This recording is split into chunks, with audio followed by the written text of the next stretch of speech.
Hi everybody. Today's video I want to focus on the area of language, particularly the beginning games that we play with the children to introduce them to phonetic sounds. It's a lovely activity to build vocabulary, especially for the little younger children. You can collect little objects from around the house. You can raid their toy boxes, you can raid your kitchen, your bathroom, anywhere where you can find objects. I know it's slightly different to what we have at school. At school we've managed to collect over the years lots of small little miniature objects. The children, I've got one here for you. You can see it's a very small little rabbit. But obviously being at home is going to be slightly more difficult to find small objects. So at this stage, any objects will do. If you want to focus on maybe a particular theme per week, that would also be a nice idea. Maybe, for instance, you can start with the kitchen and you can select some items from your kitchen, collect them all together, and then for that week you can play I Spy with kitchen items. Then maybe the second week you can play I Spy with bathroom items or clothing items, food items. There are lots of different categories one can use to play I Spy. My little collection that I have, I raided my children's bedroom. So I've got a little bowl here with my objects. I'm going to show you exactly what I've got in the bowl shortly, and I will show you also how we present this game. Thanks. Okay, so here are my objects that I have collected from around the house. As you can see, I've got a little rabbit, plate, magnet, tiny little brush, a pig, a zebra, a small spoon, and an old key. So children find these little objects very interesting. So don't be agitated if your children really just want to explore with the bowl. They do enjoy it. They love making little games up. But maybe you can persuade them to play a few games first, and when you're done, they are welcome to play with the little objects. Just be careful when you do organize your objects that you don't get objects that have similar phonetic sounds in the beginning or the same phonetic sound in the beginning. For instance, I found a cup, a cat, a comb, and a cow. So if you're doing work with older children, what we normally do is use more than one object at a time. I can't put all 4 objects on the mat and say I spy with my little eye something beginning with K, because at the end of the day it's confusing. They all start with K.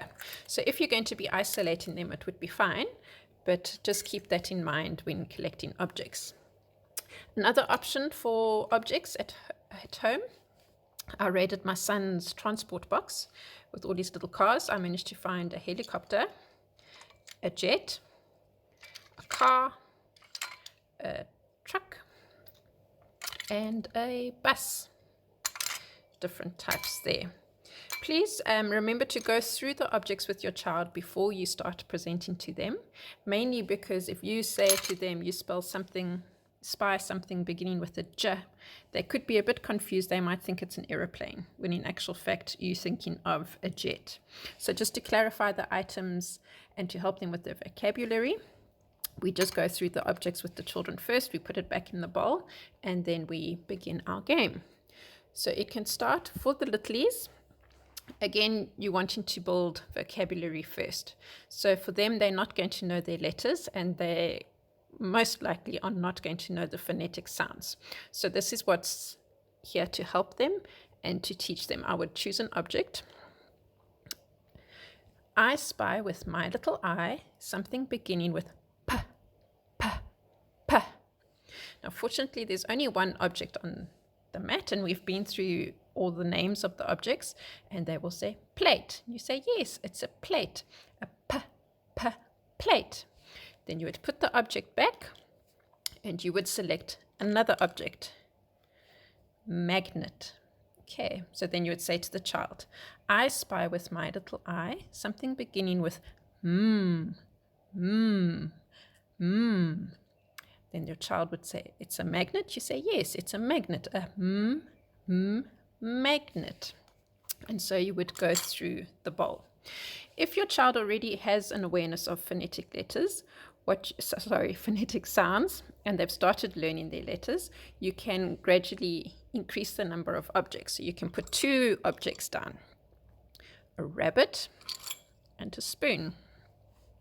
So I spy with my little eye something beginning with s, s, s. And then they would obviously have to choose the correct object, a spoon. Correct. Spoon starts with s.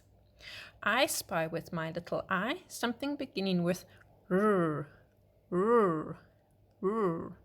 I spy a rabbit. And then you can put the objects.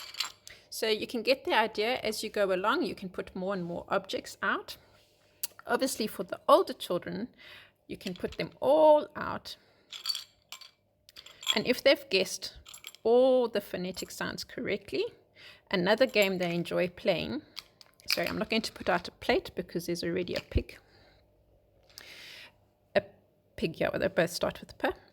Is you would obviously then put all your objects out and you would say I spy with the beginning sound. Then you can play what's missing.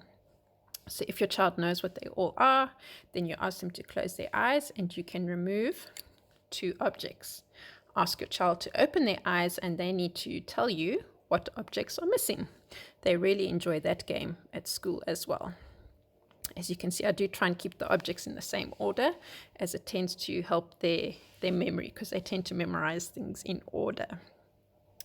Again, for your much older children that grasp beginning phonetic sounds, they understand what's missing. You can take away all the objects, and if they can tell you all 6 or 7 objects that are missing, what you can then play with them is find objects that have end sounds.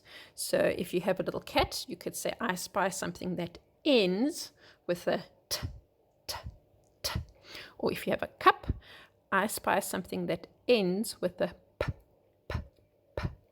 If they are struggling a bit, you can start again with the process where you're only putting 1 object out and you're focusing on the end sound of that one particular object.